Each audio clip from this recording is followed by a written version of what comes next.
added to the stream. Okay. Can y'all hear me? Can you hear me? Can you hear me? Can you hear me? Can you hear me? All right. Are we ready to roll? Is everybody listening? All hearts and minds clear? Yes, yes, no, we can't. If you can hear me, just give me a thumbs up. Just let me know. Okay, very good. All right. Very good. Monday Night Raw is over. We're going to be discussing Cody Rhodes and the situation with him. And we're going to settle that for right now and wait till the press conference on Thursday, because I believe that's when Cody Rhodes is going to make it official that he's going after Seth Rollins. But he and Drew McIntyre do a little dance, a little 1-2 ditty at Elimination Chamber. All right. Very good. Now, we're going to get into the show because I've been having a rough day. It's been a long 72 hours. Okay. People don't know how to chill and just relax, calm themselves, breathe. You get people is in their feelings. They doing a lot of extra violent, stupid shit online that just is not sticking in my craw too well. So I'm having to block a lot of people, take a lot of people out of my friends list because I don't want to see that on my timeline. You feel me? But anyways, how y'all doing? The show opened up with Seth freaking Rollins. Now, this is a picture from last week. But the show opened up with Seth freaking Rollins, okay? And Seth called out Cody. He said, listen, I saw what you did on Friday, and man, that was crazy. But I need to know what your answer is. Hold on, y'all.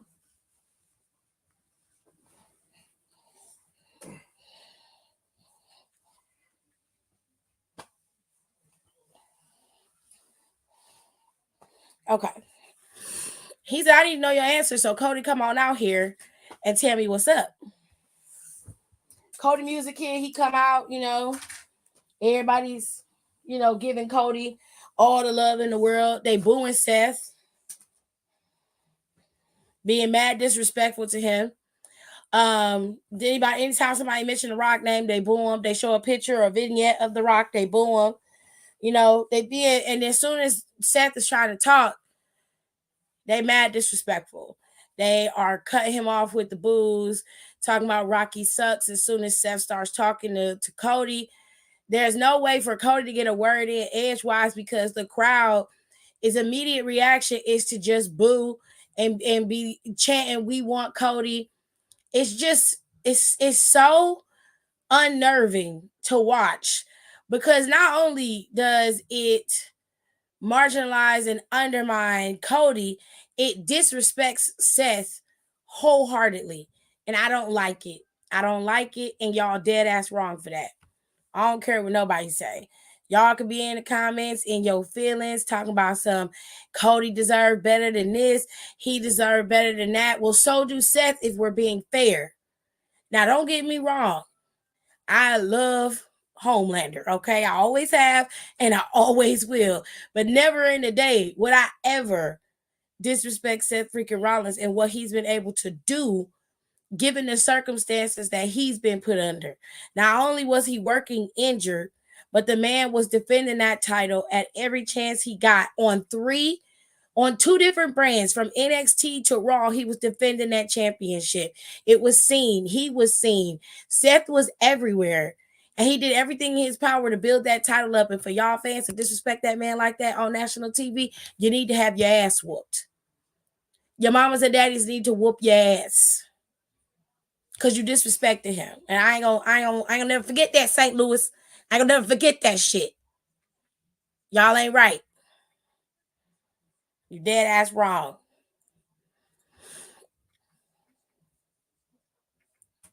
Oh, Twitter and Instagram is in shambles. And the bigger creators are not doing nothing to anybody. They're not making it no better because they little think pieces are egging on the bullshit. But when it all plays out, you have to do like a little Kanye. Oh, when it all almost down. it all falls down, them same motherfuckers gonna be on their knees like, oh, that was fire. That was dope. You know what? They made the right call. Mm-hmm. So I'm gonna sit back, keep on chilling. I ain't gonna say a damn thing. And I'm gonna be like, mm-hmm.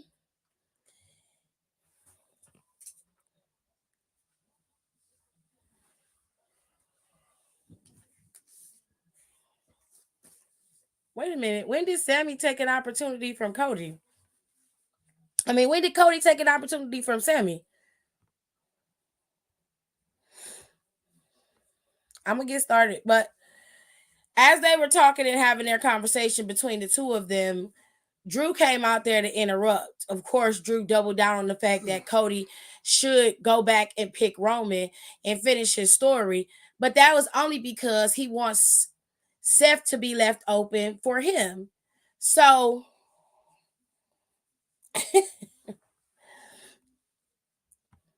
you know, the interesting thing is Drew is a very good heel. He knows how to stoke the flames correctly. He cuts decent promos when he's a heel, and he was out there pretty much, stoking those flames for Seth, more specifically to goat Cody back into going after Roman rather than staying on Raw and going with Cody. I mean, going with Seth. So he ends up headbutting Seth, who is not medically cleared to compete and is clearly injured, and Cody protects Seth. So there's a whole discord between Drew and Cody that has been unresolved. Now, once we move on past this, hold tight, let me check the comments. Okay, she said, if we're being fair, where was this energy? And we want Cody swooped in and took his opportunity from. Oh, okay, I see that. I didn't see the air quotes, so I'm sorry. Period, tears up. She's saying that's what it looks like. I mean, I I know why you not seeing them chants and why you're not gonna see that. And it's mainly because everybody thinks that if Cody had chose Roman right now, he would have won at WrestleMania. They think that everything that they did, giving Cody Mania on Royal Rumble again, was a waste of time. Well, if we being fair, last year giving Cody Royal Rumble was a waste of time because he lost, did he not? Is that not what happened? So was last year a waste of time too?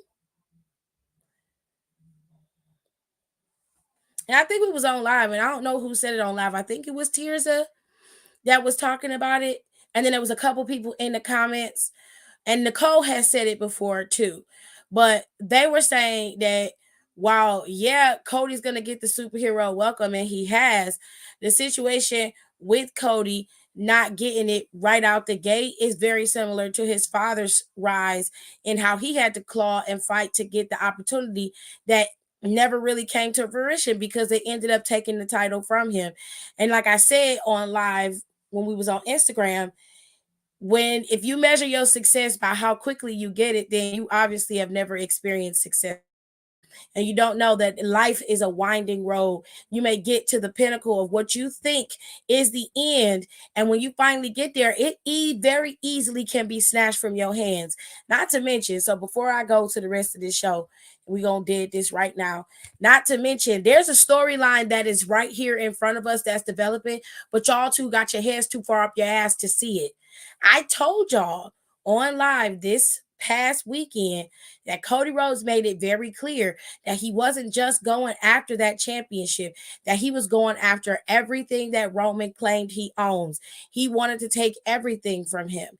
And if you think back prior to when their feud first started, he also said to him that when he did beat him, that everything he wanted or everything he had would be gone. There'd be no Usos, there'd be no Paul Heyman, there'd be no Solo. It'd just be him, that title, and Cody. And that's what he said. Now, to call back to that is pretty fucking dope if you ask me. But going back to what Cody said last Friday, he said he don't just want to take the championship from him. He want to take everything from him. But that's going to take due time. Taking the title from him don't necessarily take everything from him. It strips him of a certain level of power, true enough. But in order to destroy a king, you have to fully destroy the kingdom. And Rome wasn't built in a day. So y'all gonna have to relax. Maybe if Cody say it, y'all take it a little bit better because he said it. Are y'all gonna listen to him, or are y'all gonna cuss him out the way y'all been cussing everybody else out online and screaming and hollering like little children, like you having fucking temper tantrums? Hmm? Hmm? He had to come out and pat you on the head and say, "Woo, woo, woo. It's okay, baby. Daddy got it." Grow up, please. Grow up, loves. Grow up. It's okay. It's just wrestling. It's not gonna kill us, right? We're not gonna die. Okay? Trust the process. If you can't trust the process, then trust in him. Okay? Tears are said, and it's Black History Month. It's about damn time a white man fight for something. The fuck? You know what? You know what, Tears? And this ain't half bad. This ain't half bad, Tears. You know what? I'm with you on this one. I'm with you on this one because you know what I heard, and I'm gonna get into Raw in a second. But you know what I heard this past weekend on Vengeance that really struck a chord with me was Trick Williams said the reason why he got into wrestling was because he saw Kofi win that damn championship. What was it, 2019 when he won it? Yeah, mainly when he beat Daniel Bryan. Yeah. He said that was the reason and the push he needed to get into wrestling. And I said, if that ain't a Black History moment, I don't know what is. Now, come on, somebody. Come on, lights. Yeah, she ain't lying. They owe us something for Kofi. They owe us a lot for Kofi, okay? Especially for a motherfucker like Brock Lesnar. They owe us a lot for Kofi. But Trick Williams said he got into wrestling because he watched Kofi win that championship, and that meant a lot to him. And he wanted to follow in his footsteps and continue that legacy of Black champions. And you know what? You know what? That made my heart smile. It really did. It really did. I loved every moment of that.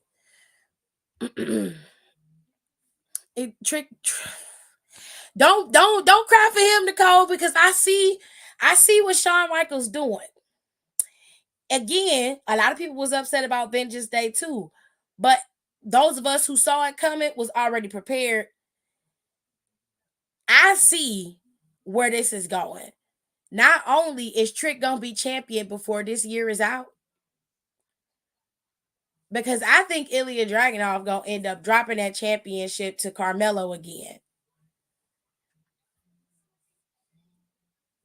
And and Trick is gonna end up taking that title from him. If they do it the way I think, I'm telling you.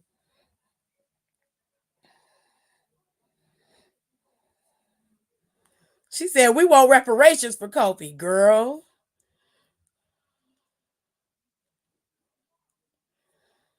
Mello really Sean's son. He was thriving when they were yelling fuck Mello. Did you see the smile on his face? The smile on his face, the way he was winking at the camera. I was like, oh, wait now. Hold on. I kind of like it. I kind of liked it. I did. I kind of liked it. I did. I ain't gonna front. I ain't gonna front.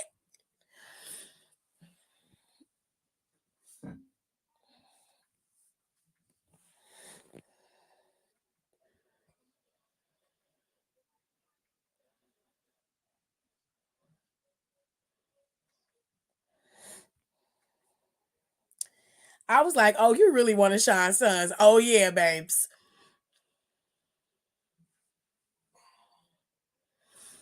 I didn't know Trick said that. That's some real shit. That's why representation is so important. Exactly.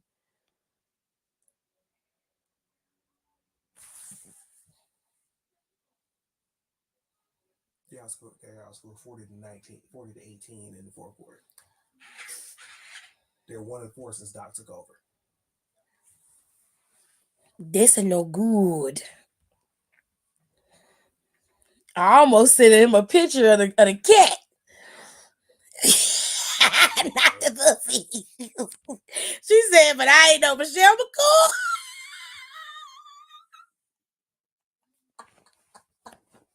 Oh my God. Please. Please stop. Please stop messing with me. Girl, I'm telling you, that wing gonna have you chasing waterfalls. I'm telling you. I done played that clip like 7 times. And I'm like, oh, if you better get your little magically delicious ass up out of here. Go on now. Go on before I make sure Kaylani Jordan gonna be sitting up. Sitting up like Tinashe trying to wonder where her man at. I mean, I took him. He better go somewhere.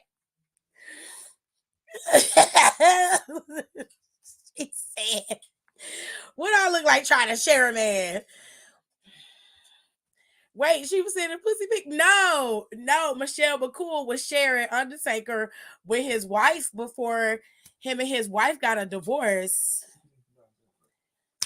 Some mashed potatoes and some pork chop. Fried? Yeah, because I don't have no more grilled. You ate the other grilled one yesterday, remember? Yeah. Is you all right? Mm-hmm.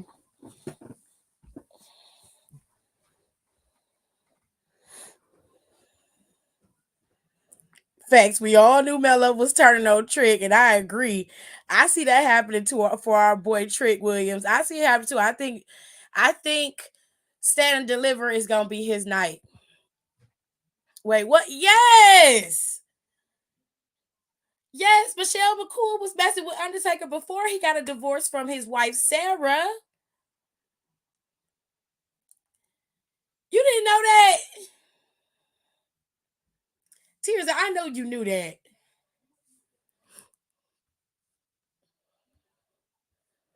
She was definitely a scissor. That is an accurate description. You and Mickey doesn't count. How did you know that, Tears? You always know the team before me. Even I wasn't surprised that Mello turned on Trick because we all were expecting it. He looked fine as fuck when he was winking at the camera and being all smug. Man, I don't know what it is, but Carmelo Hayes is a nice looking dude either way. But that arrogance, he wears that very well. And I was like, you better go on somewhere. You better go on somewhere. Stop winking at the fucking camera. Tears, I'm surprised because you always know everything. You telling me you didn't know that Undertaker was messing with Michelle while he was married with Sarah. You didn't know that?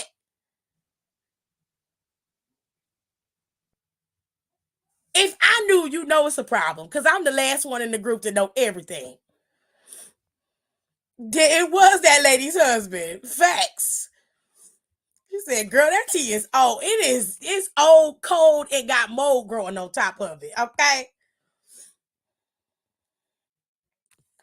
How did you know?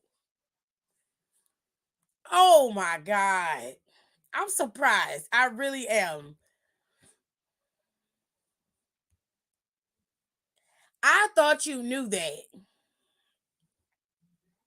Y'all, for real, y'all didn't know that? Y'all didn't know that the Undertaker started messing with Michelle McCool while he was still married? That was the secret for the WWE backstage. That's how she was politicking this shit.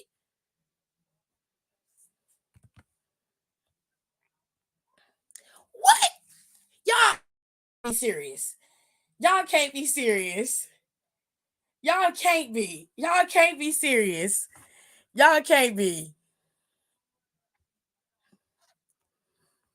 Y'all cannot be. This gonna have to be saved for another day. We're gonna move into the tag team number one contenders match. So the boys was out there. This was the best match of the night. Okay. These 4 teams was putting in work in this match, and it was very clear that they was to have one goal, and that was to get to that damn finals on Friday to go up against British Strong Style. Okay. So you had New Day, the Creed Brothers, DIY, and Imperium, 4 pillars of the tag team division currently. Sans, the Street Profits, AOP, British Strong Style, and Judgment Day, if you count them, since they the tag team champions. They got a pretty solid roster when it comes to tag teams, and I just wish they would utilize that just a little bit more. But anyways, these 4 teams went off high flying. Shit was going everywhere. People was losing their minds. It was nuts. It was nutso in this match. Okay.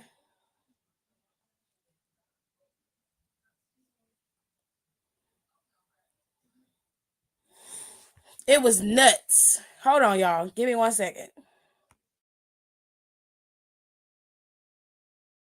Still don't know my words, still stressing perfection. Let you all in my mental, got me looking too desperate. Damn, you ain't desired.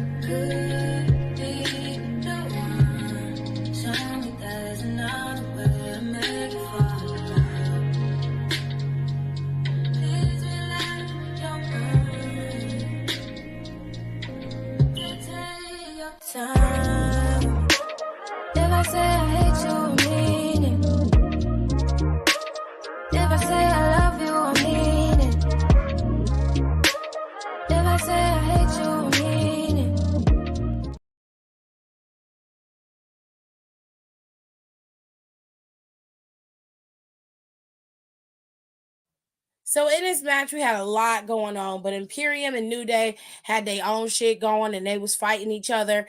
And as the match began to wind down, it came down to Giovanni in the ring, DIY, and the Creed Brothers. Now the Creed Brothers kept trying to get back in it, but they was being muscled out by all 3 teams because the Creed Brothers are the youngest and the strongest of the group, and they had the most prowess. And of course, they was high flying and jumping everywhere, doing everything, girl. It was nuts, full on chaos going on. But ultimately, Giovanni got caught in the middle of the ring after being in an ankle lock and damn near tapping. Everybody was able to save that part of the match. But DIY was able to catch Giovanni in the ring with the meat in the middle. And babes, it was a donezo deal. It was over. They was gone. Match over. And DIY,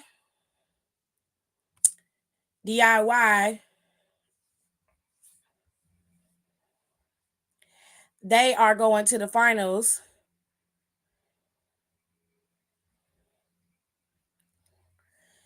DIY is going to the finals with British Strong Style.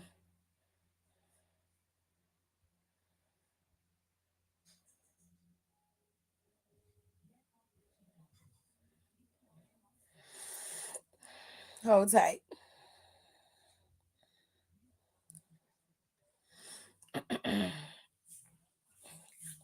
Tirsa said that really that's really fucked up. The fuck was they trying to be? Edge and Lita? Like the fuck? Girl.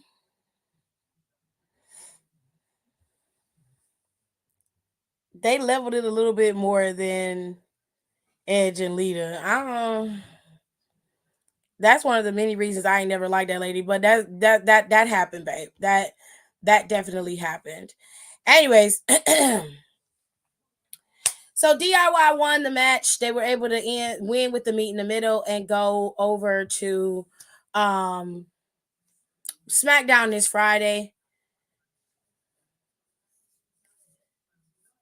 They're going to SmackDown this Friday, and they are going to compete against British Strong Style, which is basically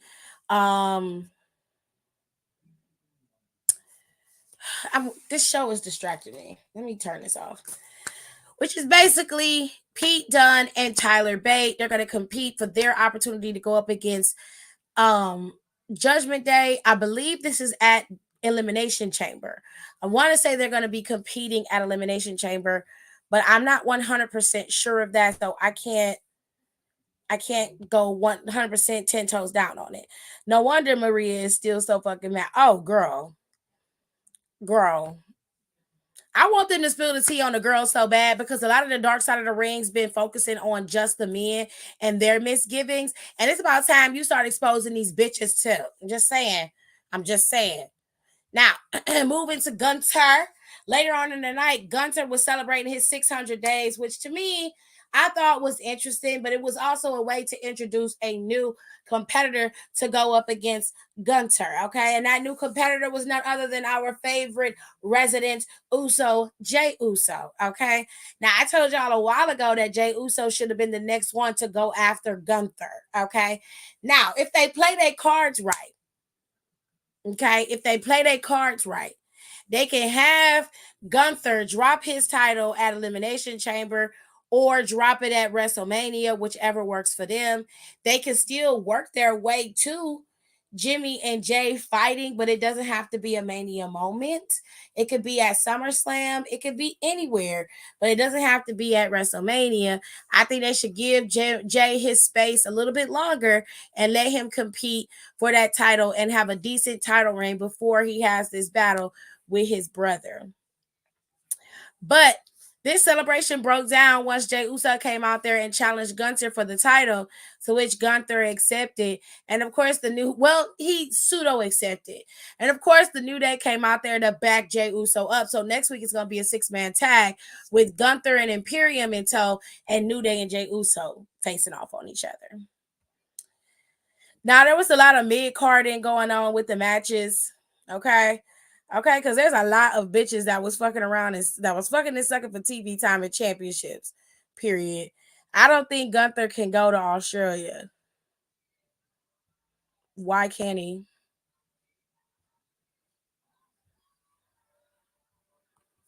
Why can't he go to Australia?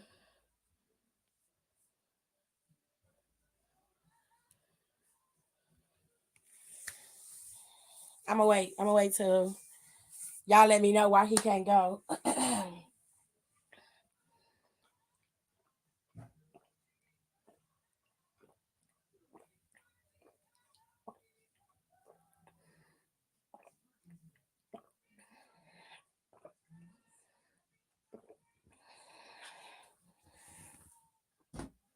Woo.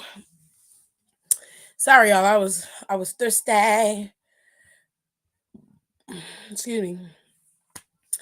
I think it has something to do with his citizenship.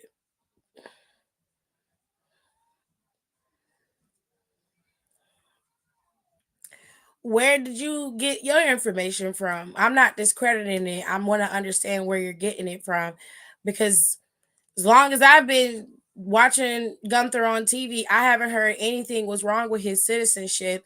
And even with the situation with Rock and Cody, I think that would have become a problem. I think that would have been announced a little bit ago. Like right after Royal Rumble, they probably would have been talking about it because Gunther is still a big part of the roster and one of the longest reigning champions after Roman. So he's a big piece. So I'm not understanding where issues with his citizenship even become a part of the conversation.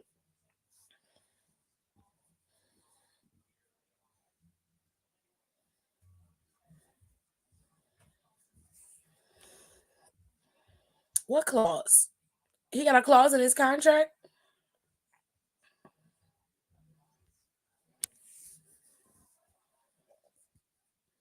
I must have forgot. Because I know when he was over at NXT, he didn't want to come to the States. And then after he left it, him and his ex-wife got that divorce.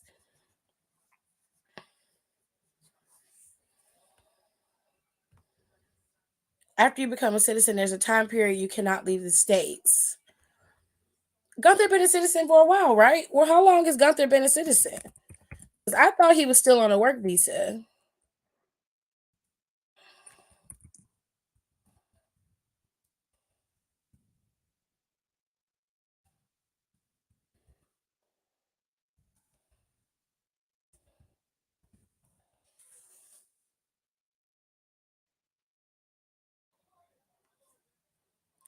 Okay, so it says a naturalized citizen who voluntarily resides outside the US for an uninterrupted period of more than 1 year may be presumed to have abandoned their US citizenship. Okay, so what happens when you become a naturalized citizen?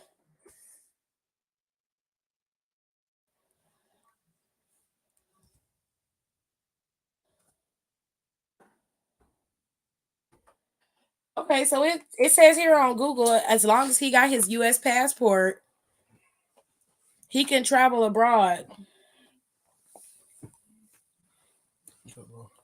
What's wrong? That's what you talk about. Gunther, they say his citizenship status might keep him from going to. A few months he was making his visa into a citizenship. A few months ago,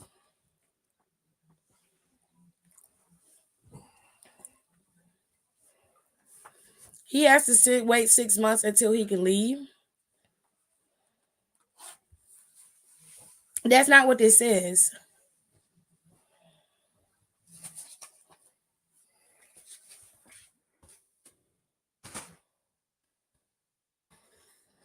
So I want y'all to see something.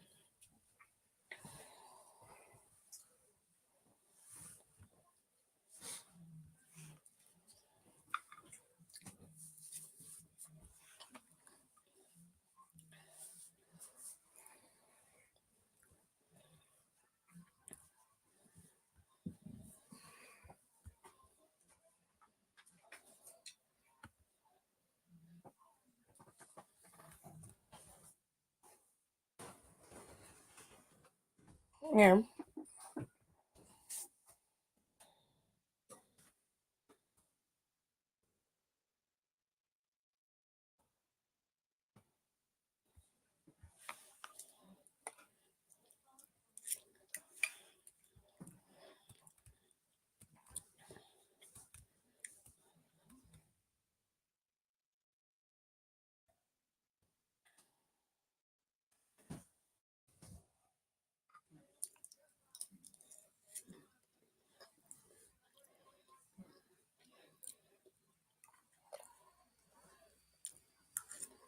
I'm trying to see where it says that at, because what I'm looking at, Ringside News isn't reliable. What I just saw on Google says that as long as he has a passport, a valid passport, he can leave. So I don't know. It don't say he have to wait 6 months. It don't say that. It says a trip abroad that is less than 6 months will not disrupt continuous residence. A trip of more than 6 months but less than 1 year is presumed to break your continuous residence. So, as a naturalized citizen, you can leave, but if he's applying for a green card, hey, what happened? Y'all right? If he's applying for a green card in absence of more than 6 months, more than 180 days, but less than 1 year, during the period of which continuous residence is required, is presumed the break of continuity. So it depends on what he's getting. If Gunther is getting a green card, then he would have to stay in the States for 6 months. If Gunther was applying for citizenship, that's not true. If he's a citizen, he doesn't have to wait that 6 months. So he must be getting a green card and not citizenship.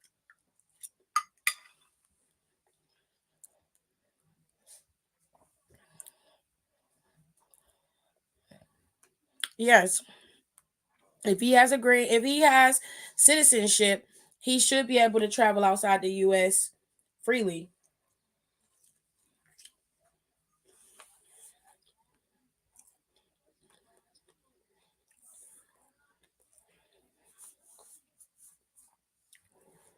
Then he must not have citizenship. It must just be a green card. Damn.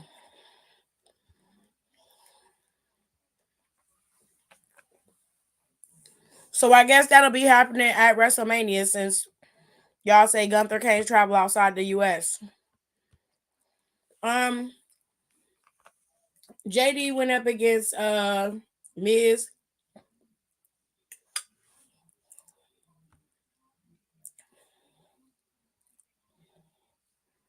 Is he trying to become a natural citizen or does he just have a work visa? Because with a work visa, I don't think he can leave the US. I just said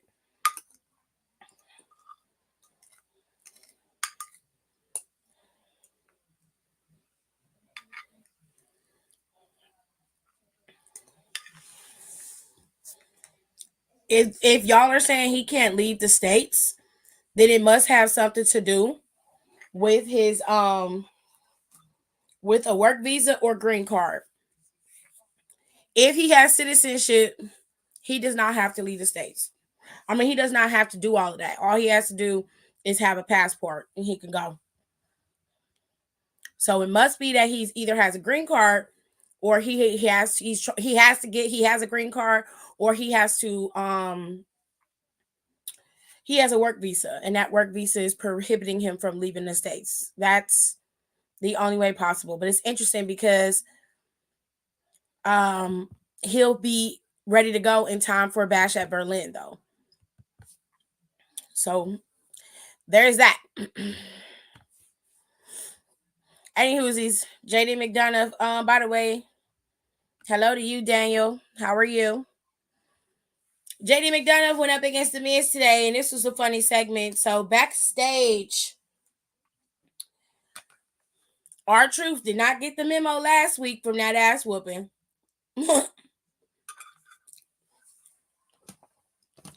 He thought last week was his true initiation. He didn't think he was getting jumped out. So R-Truth popped up inside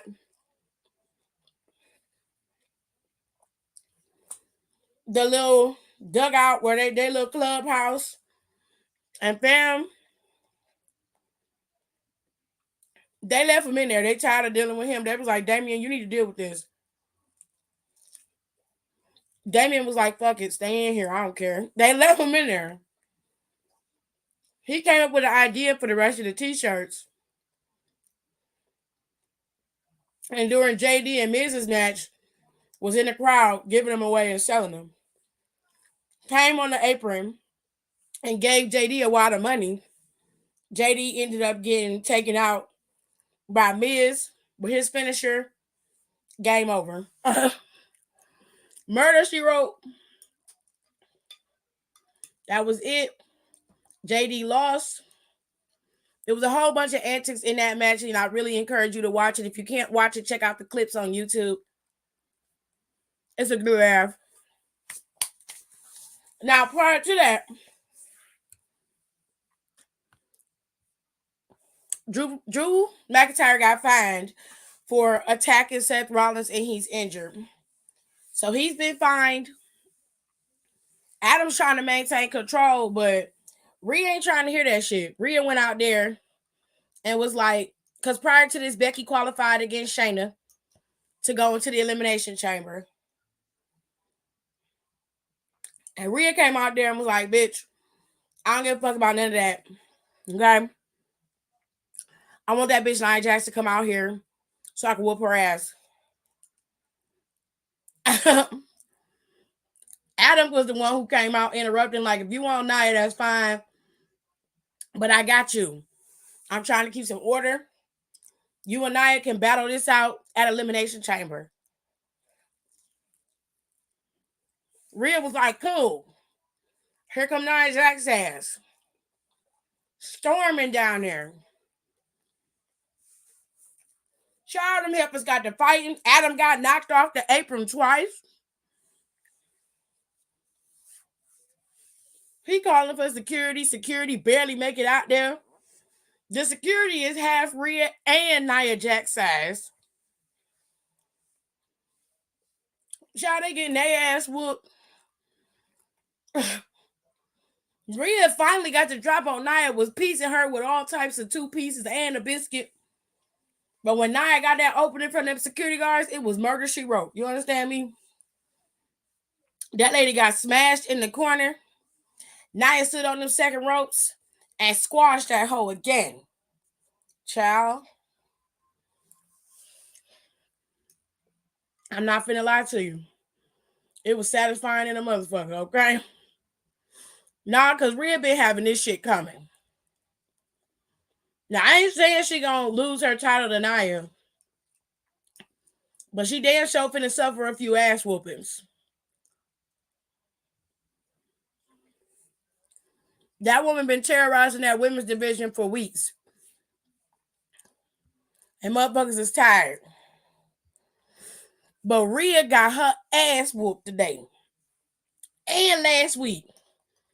She didn't have no get back after that woman smashed her in that corner. She had nothing. Now, I don't know exactly what she gonna do at Elimination Chamber. But I will say this. She gonna have a hard fought battle fucking around with Nia. Now,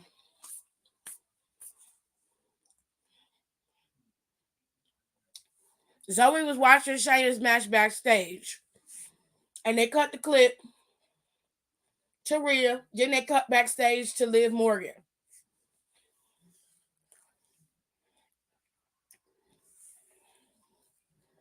Now she need to make friends with Jade. Girl.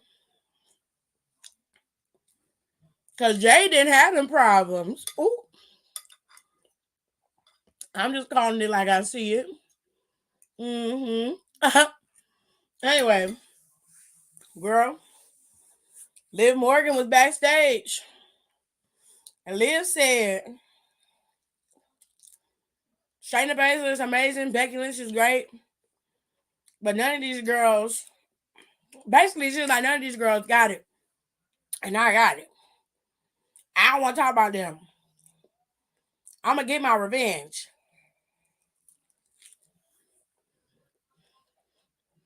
And she said, my revenge is going to be on Rhea. Okay? And then she said, watch me, and got her ass up out of there. I'm like, I don't know why you not blinking when you look at the camera and shit. I don't know. Liv Tron 3000 was returning. I was like, that roboticness slowly going away. She seemed to be getting more comfortable on the microphone, which I can appreciate. But it was still there just a little bit. I said, girl, if you don't blink your eyes, girl. I said, Rhea did get handled. Child, she got tore up. She was talking more slower than usual. It wasn't as rhythmic as it usually is. She come in and out of that rhythmic talking that she used to do. It was okay, but she seemed to be very focused, which I can respect. You know what I'm saying? I ain't mad at it. And I feel like, excuse me, she going in the right direction. Let's put it that way.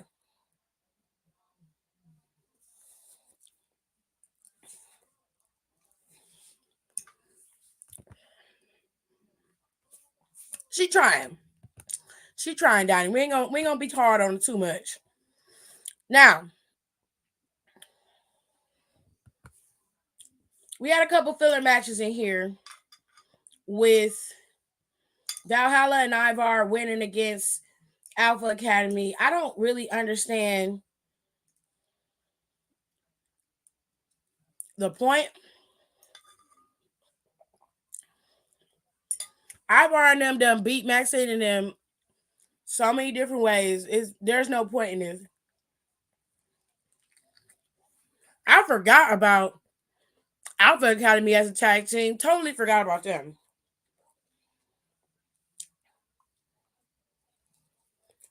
Anyways, the Kabuki Warriors defended their tag team titles today. They won. I wasn't invested in that match that much. It wasn't bad. but it had its moments. It had its moments of quirkiness, you know. There were some moments where they was miscommunicating, others where they weren't. That happened also with Alpha Academy, Valhalla, and Ivar, more specifically with Maxine and Valhalla. But for the most part, they did the best they could. They was able to recover, and the match was okay.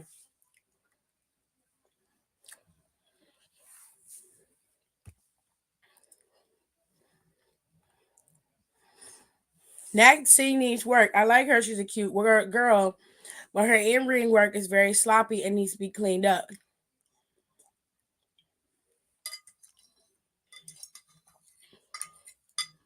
Maxine botched today. She had a hard time getting around Valhalla to set up for her move. But she did her best and quickly recovered. I personally think she was pulled up a little too soon from NXT. But again, she could always go back down to NXT and work a little bit more, clean up a little bit more, and tighten up. I'm not mad at Maxine. I give Maxine a little bit of a pass because Maxine was pulled from NXT very early. She's not like, say, a Tiffany Stratton who had time to develop, time to pull herself together. And, you know, she was wrestling. Whereas, you know, Maxine got pulled to the main roster as a valet, wasn't being used in a wrestling manner. And then when Triple H took over, she began to wrestle some more. So I give her a little bit of a pass. She just got to tighten up. She go in that dungeon just like, girl, that press conference, them press conference tickets, ridiculous. I was like, bitch, Peacock works. I'm not paying for that. I'm not paying for that. I'm not. So the reason why this match happened is because in Knoxville, when Cody had his match in at the house show, Shinsuke Nakamura hit him with some red mist backstage and took him out. So Cody spoke to Adam, Shinsuke spoke to Adam, and they all agreed that a match needed to happen. Girl, Cody said, it don't need to be a regular match. This need to be a bull rope match where anything goes and I can do the fuck I want so I can get this motherfucker off me. Adam said, okay, cool. Let's do it. So, as Sean Connery would say, the game was on, okay? She said they've been doing the bull strap match on the tours for like a month now. Oh, I didn't know that. Because I haven't been going, babe. So I did not know. But thank you for telling me that, because I didn't know that. But this match they had in Knoxville was a tables match. After the match was over and Cody finally went to the back, Shinsuke attacked him with the red mist. Well, they had tables and all kind of stuff in that match. It take Alexis to tell you because she was there in Knoxville when they had the match. Shout out to her. She took her daughter and they all went and had a really good time and she really enjoyed herself and so did Harley. So shout out to them. But anywhoosies, they had the match today. They was fighting. Ultimately, he got misted in this match. It was a lot going on. But ultimately, Cody Rhodes beat Shinsuke Nakamura, and then just like clockwork, petty ass motherfucker Drew coming in attacking Cody Rhodes. So I'm assuming that this is gonna be the marquee match going into Elimination Chamber for the mensies, because there really ain't much to book for the men going into Elimination Chamber except for a chamber match for the for the U.S. title, because Logan Paul could still defend his title at Elimination Chamber, which I think that he will, but having an Elimination Chamber determine his next opponent for WrestleMania is the next move that they should go with. So I'm hoping that that's what they do.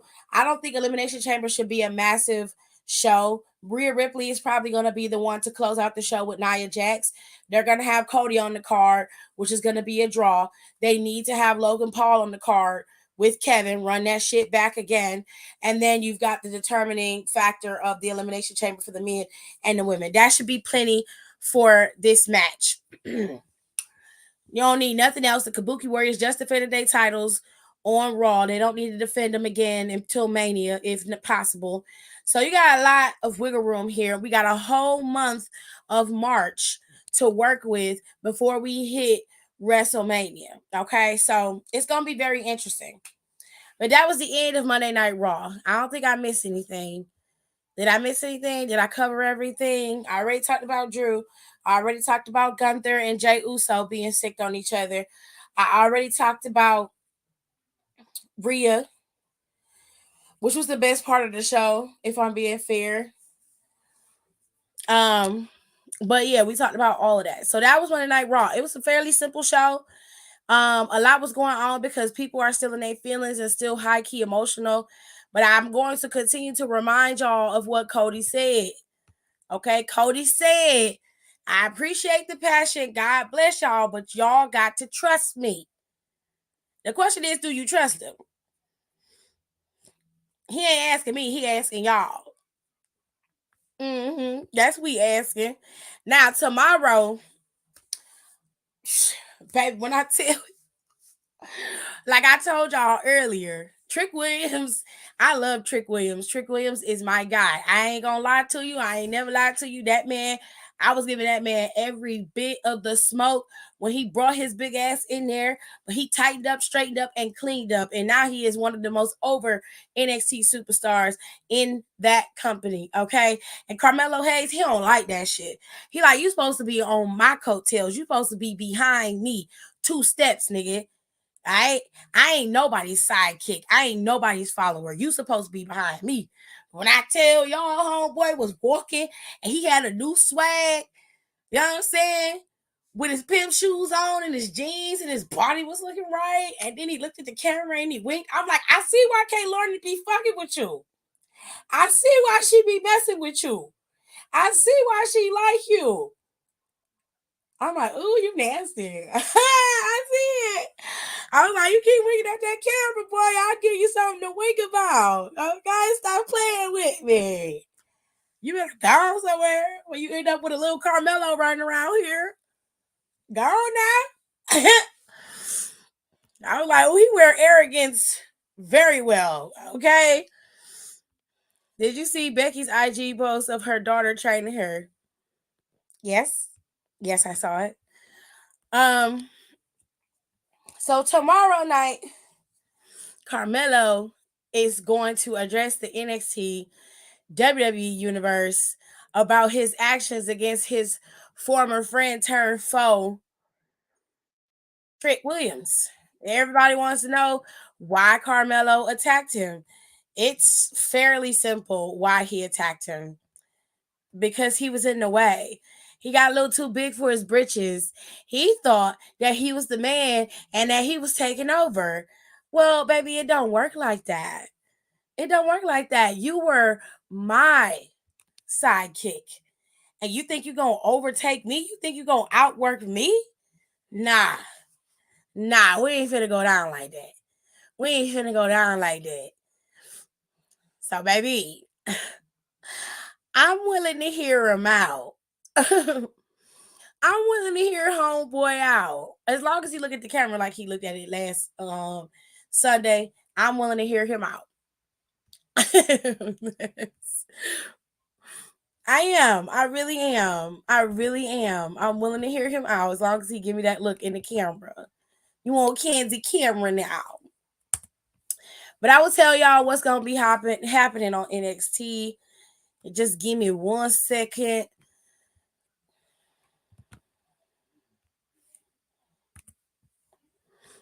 Okay.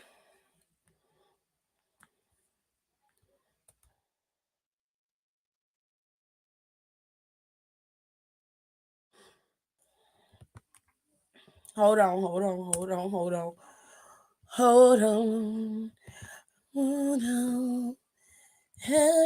I feel bad because I wish Wesley was here. I feel like Wesley would even this shit out. Oh, it's be the perfect time to have a champion like Wesley around. Oh my gosh, I miss him so much. I hope he's doing well and recovering. I really do. Hold tight, y'all. Let me get these going. Let me get these going. Going. Let me see all comments. Nicole was like, I was like, damn, Milo, that was supposed to be your nigga. She said, I thought that press conference was free. That's what it says on commentary.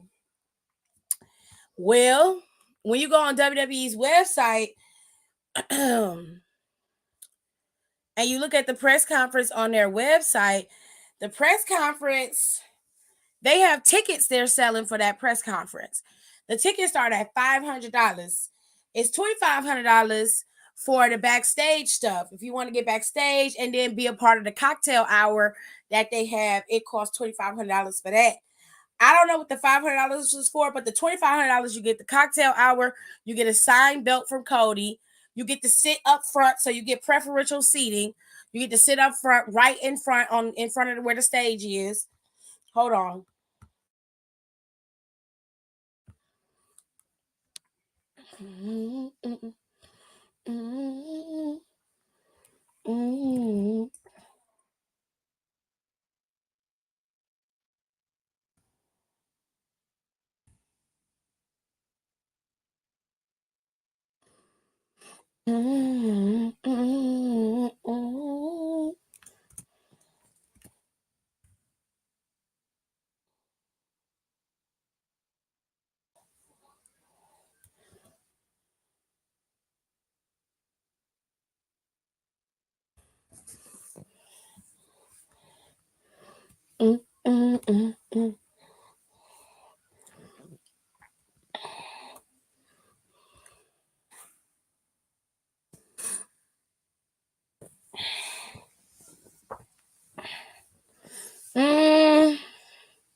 Okay, so the VIP experiences is what you're paying for.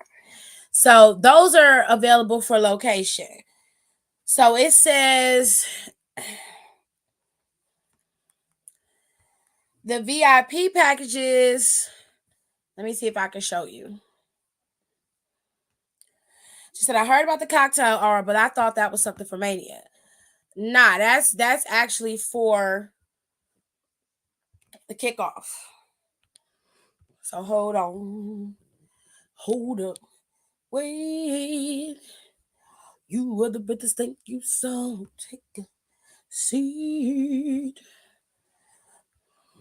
Okay. Okay, let me check and see if you can see. Very good, you can see. All right. Now, for the champion package, which starts at $2,500, you get front row reserved seating, a photo opportunity with Triple H, a signed Cody Rhodes American Nightmare weightlifting belt, post-media event cocktail reception, and you get to obviously see the appearances of Cody Rhodes, Rhea Ripley, and more. For the $500 package for the gold, you get reserved seating, the post-media event cocktail reception, dedicated arena entrance, and then you get the WWE credential lanyard. You get all of the stuff you get in the gold package, and then you get extra stuff. You get a photo opportunity, the belt, and you get the front row reserved seating. So for the other one, you still get reserved seating. It just won't be front row. So I guess what are you paying for is not only the experience, but the preferential treatment once you get to the press conference. Yeah, know what I'm saying? So there we have it, ladies and gents. If you want to go and spend that kind of coin to sit and listen to The Rock and Roman go at each other, because it seems like a very similar press conference to what happened when they had that press conference for Crown Jewel some years back when Roman was going up against Logan Paul. That press conference is similar to this one. So I think there is when Cody will make his announcement for Seth Rollins at WrestleMania. And then, of course, you might have some discord between him and Drew McIntyre. You might see some shit going down with Rhea and Nia. So I want to see what they're going to do to use this press conference to further the story. But not only that, but to give us some little tea as to what's going on with The Rock and why he's even here in the first place. Because everybody else is laying the groundwork and the foundation. Now it's time for Roman and fucking Rock to get to work. Speaking of working, tomorrow is NXT and we got to have the fallout of Vengeance Day, honey. And baby, at Vengeance Day, the calendar for Chase U save the day. But motherfucking Lexus King was being a gross, disgusting little bitch. And he was looking at the calendar and being a little weirdo. And child, Riley Osborne didn't like that. Riley Osborne was out of fan. He was not happy. He was like, ew, don't Google the ladies like that. Now, it looked like he was trying to come up there and ask Thea out. This is all kayfabe, by the way. He is actually engaged to Blair Davenport, and Thea Hale is currently dating Nathan Frazier. She's been dating him for quite some time. With all that being said, love, Riley Osborne didn't like the way he was talking to Thea, so he came up on Lexus King and was like, nigga, you gonna have to roll. Lex is like, what the fuck you gonna do, boy? And they start fighting. I mean, they start scrapping, okay? So, of course, Ava, trying to maintain control, went on ahead and made this match so the boys can, vent their frustrations. As always, Nathan Frazier is writing a check that his ass cannot cash, consistently running his mouth, and it's always at the detriment of Axiom that he keeps running his fucking mouth. So he walked up on Idris and Malik, who was running down the likes and dislikes of their recent losses. And Nathan Frazier was just like, why are you sitting up here running this down? Like, what's your problem? Like, why would you do this? This is stupid. Like, we lost against formidable opponents, and you lost, marginalizing the fact that they both lost. He was like, had we won, we probably would have went up against you and beat you. And it was like, if we had went up against you, we could have won. So Idris and Malik was like, nigga, what the fuck is you talking about? Like, are you fucking serious? So it was like, what's her name? Brinkley Reese or whatever her name is, that little peppy, crazy girl. She decided to help them out a little bit and, help them agree to a match with each other to prove who's the better tag team of the two. So, like I said last Saturday, like I said Sunday, if they don't give Idris and Malik the W over these two, I'm going to be upset because Idris and Malik deserve to win. Okay. So this match was made. Okay. Her name is Brinley. So, this match was made, and the boys are gonna be fighting tomorrow on NXT. Of course, y'all, because they belong to y'all, they don't belong to me. Brian Breaker did pop up over on Raw to get this contract that Adam Pearson set up for him, and he got two contracts in his hand, one for Raw and one for SmackDown, and he's contemplating which one he wants. Meanwhile, he got a tag team title opportunity with Baron Corbin, which I believe or I think is going to cause some point of contention. Now, if I was Baron Corbin and I was trying to be real petty, I would steal the contract that he doesn't want and put my name in there so I can get whatever accolades they was going to give to Baron Corbin. I mean, Brian Breaker, they can give it to me, babe. That's what I would do. If I was a slimy, slick back Negro, that's how I would operate. I would steal his other contract and get all the accolades that he was going to give. They was going to give to Brian Breaker and sign my John Hancock underneath there, baby. And get me a nice little fat check and a good guaranteed shot at some titles. You feel me? But anyways, these two are going to be showing up because they are the Dusty Cup winners. And obviously they're going to be challenging the family for those tag team titles, either at Roadblock or at Stand and Deliver. I would imagine that this is probably going to happen at Roadblock, but whatever floats your boat, babes. Whatever floats your boat. Carmelo Hayes obviously has a lot to talk about because clearly Sweetheart is very much butthurt that Trick Williams was getting all this love and admiration, all this high praise. He was not a fan. He was like, listen, you were the L. You were supposed to be my guy. You're not supposed to be going in front of me and walking in front of me. You forgot that I was him. You forgot that. So I needed to remind you of who I am and what you are supposed to be to me, which is beneath me. And he was like, it's all y'all fault. It's all y'all fans' fault for hyping him up to make him think that he even had an opportunity, that he even had a fucking chance. This is y'all fault. Y'all made me like this. I was like, don't blame us for your misgivings, Carmelo. Don't do that. Don't do it. And lastly, Miss I'm a Latina, Lola Vice decided to cash in on Sunday, and it was a failed cash in. We love that. Anyways, Roxanne Perez was not having it because after this match was over, Roxanne went at Lola Vice's neck. And if I was Roxanne, I would be doing the same. Because of her, there was an X factor added into this match, no disqualification, and a third body, allowing Tatum to be able to legally interfere in the match, costing Roxanne a viable opportunity at Lyra Valkyria and possibly beating her for the title. And all of this because Lola Vice was too overzealous and couldn't wait a few more seconds for the match to actually be over and cash in on a distrodden down champion. Rather than that, she goes and waits until it's at the peak of the match to turn it into a triple threat. Girl, you didn't learn shit from your predecessors. You're just stupid. And for those of you who are on Instagram in your feelings because I posted the video screaming I'm a Latina, she said it, not me. She was in the middle of the match getting ready to attack Roxanne and screamed I'm a Latina and then attacked the girl. I was not picking at her for being Latina. I was repeating what she said. It was funny. Get over it.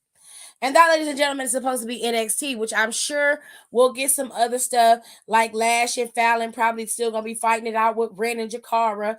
You probably still going to have a lot going on with Noam Zar, Oro Mensa, and Von Wagner. It's a lot going on, honey. It's a lot, but we love it. We love to see it.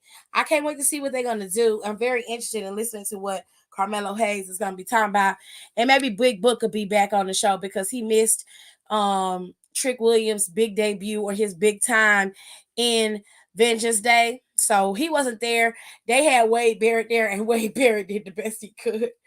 Y'all got to hear Wade Barrett try to ad-lib on Trick Williams' song the way that Booker T did. It's the funniest shit ever.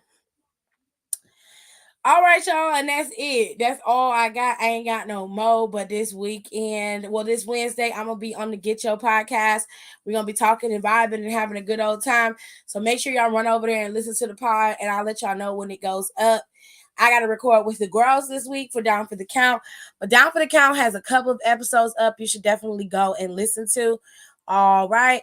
And for that, on that note, I'm going to go. Going over to We Love Wrestling. He's got a bunch of stuff over there. He just came back from Copenhagen. He was over in Copenhagen living his best life, child. Over there eating good hamburgers and shit. Didn't ask if we wanted some or nothing. So fucking rude. But anyways, Fam was living his best life. But y'all can go over there to his YouTube channel and go check out a bunch of stuff, including some videos of him living his best life over there and chilling and having a good time. All right. Y'all can also head on over to Marks with Mikes and Get Your Podcast. Check them both out because they always have content detailing everything that happened for the last week across wrestling, from AEW to MLW to WWE. Everybody has they have a set thing where they talk about all the matches, all the storylines. It's very, very good. And if you just like listening to a bunch of mess, go listen to the KTT because that is where I broke down the Grammys. Me and Don talked about Nicki Minaj and Meg, and I talked about the Grammys fashions, and I talked about the Grammys as a whole. Okay, so go on over there and check that out and listen to that. And of course, we're gonna always keep it going with Pop Culture Wednesday and Mighty Asshole Fridays over there. And I'm gonna do my book club this month. I just gotta finish my book and make sure I get it up for you guys to hear. And finally, going over to AT2's YouTube if you want to do mess. Now, he's got two separate channels, AT2 Entertainment, and then he's got AT2. AT2 is where he does a lot of the mainstream, drama and mess. AT2 Entertainment is where he keeps his Jaguar Right and YouTube mess over there. He think he's slick, but I'm going to out him to everybody. Okay? Y'all make sure y'all come back over here tomorrow and we can talk about NXT. We can talk about Carmelo Hayes and his fine ass. Oh, did they? What was the segment about? I forgot about Sammy's segment. Sammy did make a statement where he said he is thinking about his time. He's thinking about the fact that he is no longer an underdog and that he's a contender. I forgot about Sammy's promo that he cut with Kathy, but it was really good. Y'all should go and listen to it. Oh, he was basically propping up Cody. Oh, very good. We love that. We love it. Saying they had to hear that saying that they hear the audience. Okay. I everybody's listening to all of the dirt sheets. They all listening to what everybody said on the dirt sheets. I remember a long time ago.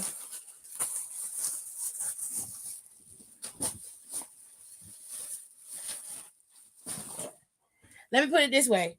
The situation with CM Punk and the Young Bucks and them having their fight, they were wrong.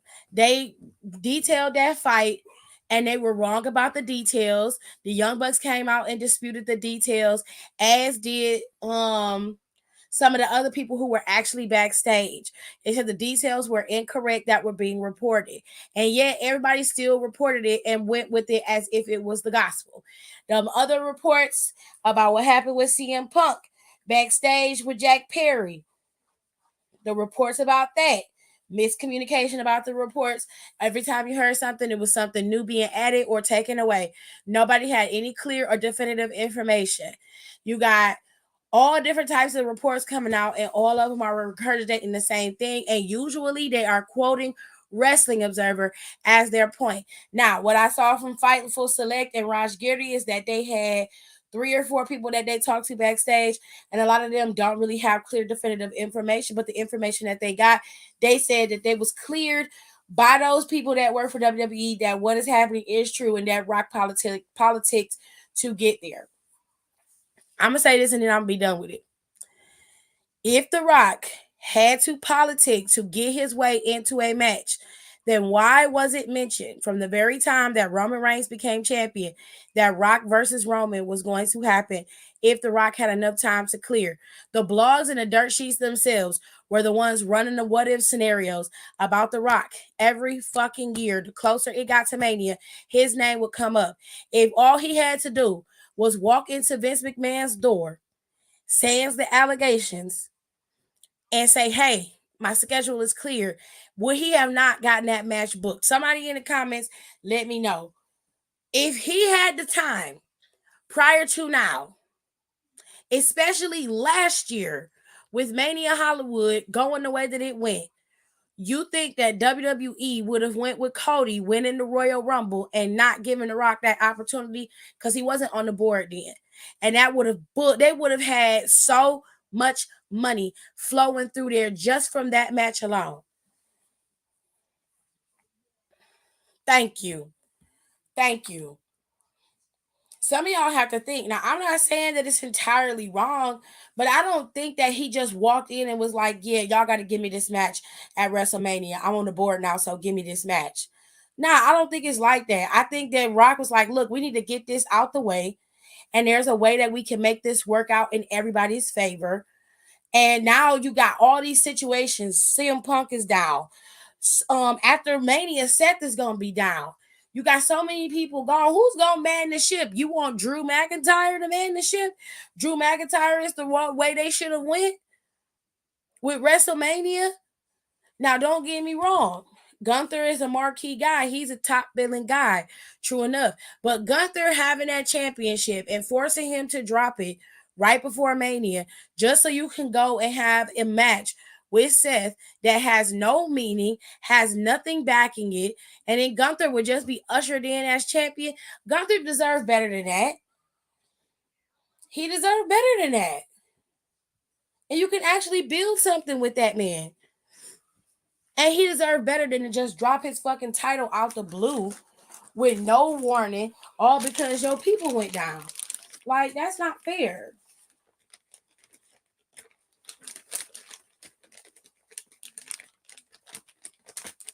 He deserved much better than that. All I'm saying is the rest of y'all that's all in y'all feelings, mad, yelling and screaming, kicking and shucking and jiving like some little 12-year-olds. Y'all really got to get y'all shit together. Y'all really do. Because I promise you, when it work out the way it's going to work out and it's actually worthwhile, y'all are going to be the ones who are going to be like, well, damn, I didn't even know it could be like that. And I'll be like, I told your ass. And on that note, bye.